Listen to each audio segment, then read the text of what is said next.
Halo teman-teman, Assalamualaikum warahmatullahi wabarakatuh. Saya di sini akan menjelaskan tentang magnetic disk.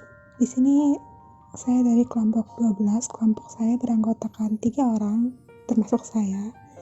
Yaitu yang pertama ada Intan Maulia, lalu ada Tania Safitri, dan ada Skar Mutarasifa. Oke, mau tahu bagaimana magnetic disk? Langsung mulai videonya. Nah, yang pertama ada RAMAC atau Random Access Method of Accounting and Control. Ini adalah DASD pertama yang dibuat oleh industri komputer. Pada magnetic disk ini, kecepatan rata-rata rotasi piringannya sangat tinggi. Disknya berputar pada 1200 rpm dan kecepatan transfer datanya itu sampai 8800 karakter per detik.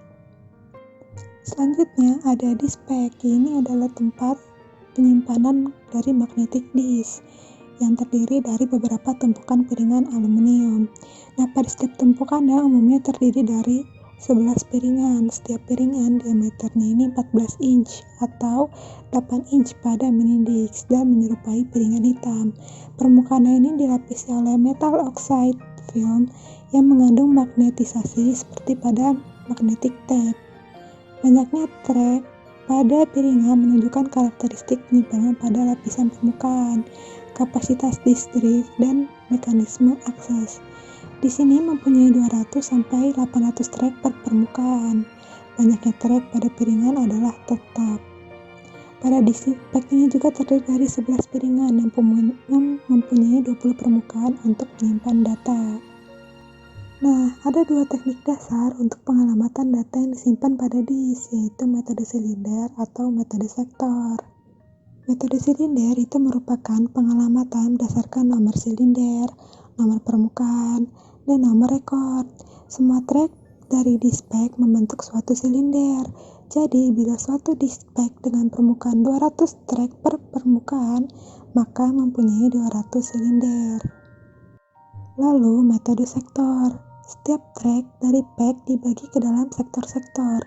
Setiap sektor adalah stroke area atau area penyimpanan untuk banyaknya karakter yang tetap. Pengalamatan rekornya berdasarkan nomor sektor, nomor track, dan nomor permukaan. Nomor sektor yang diberikan oleh disk controller menunjukkan track mana yang akan diakses, dan pengalamatan rekor terletak pada track yang mana. Setiap track pada setiap piringan mempunyai kapasitas penyimpanan yang sama meskipun diameter tracknya berlainan. Selanjutnya, organisasi berkas dan metode akses pada magnetic disk. Untuk membentuk suatu berkas di dalam magnetic disk ini bisa dilakukan secara sekuensial, indeks sekuensial, ataupun direct. Sedangkan untuk mengambil suatu data dari berkas yang disimpan dalam disk bisa secara langsung menggunakan direct access method atau dengan sequential access method secara sekuensial. Nah, pada magnetic disk ini mempunyai keuntungan dan keterbatasan penggunaan. Keuntungan dari magnetic disk ini antara lain, yang pertama, akses terhadap suatu record dapat dilakukan secara sekuensial atau direct. Yang kedua, waktu yang dibutuhkan untuk mengakses suatu record itu lebih cepat. Yang ketiga, respon waktunya juga cepat. Sedangkan keterbatasan penggunaan magnetic di sini yaitu harganya ini lebih mahal. Nah, itu saja penjelasan mengenai magnetic disk dari saya, Skar Mutarasifa, dari kelompok 12 mata kuliah struktur organisasi data. Semoga videonya bermanfaat, jadi bisa dimengerti oleh kalian. Mohon maaf apabila ada kesalahan dalam pengucapan atau penjelasannya. Sampai jumpa di video yang berikutnya.